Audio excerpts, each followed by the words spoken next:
గౌతమ్ వాళ్ళ ఇంట్లో పనివాడితో అతిథి ఇలా మాట్లాడుతుంది. ఏమని అంటే, ఎంత వయసులో పెద్దవాడైనా కూడా పనివాడు పనివాడే కదా అని చెప్పేసి అంటుంది.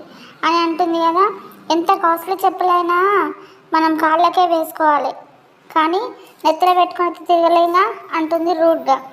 అప్పుడు పని అబ్బాయి రాజు అంటాడు కదా, మాటలు మర్యాదగా రానివమ్మ, నువ్వు తిడితే పడేవాళ్ళు ఇక్కడ ఎవరు లేరు అని చెప్పేసి అంటాడు. అంటే నీకెంత ధైర్యం, రెస్పెక్ట్ లేకుండా నువ్వు అని మాట్లాడతావా అని చెప్పి చెయ్యి లేపి కొట్టబోతుంటే అహల్య వాళ్ళిద్దరి మధ్యలోకి వస్తుంది. వచ్చి చెయ్యి పట్టుకొని ఆపుద్ది అతిథిది. ఆపినాక అప్పుడు అహల్యను చూసి రాజు అంటే వాళ్ళ మామయ్య షాక్ అవుతాడు.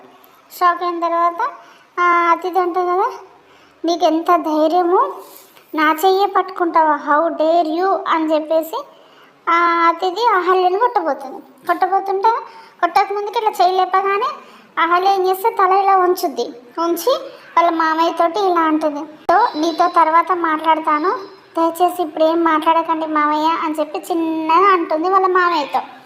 అప్పుడే గౌతమ్ ఉండి, అతిథి చేయి దించుమన్నానా అని చెప్పేసి గట్టిగా గౌతమ్ అరుస్తాడు అతిథి మీదకి. అప్పుడు వెంటనే చేయి దించుద్ది అతిథి.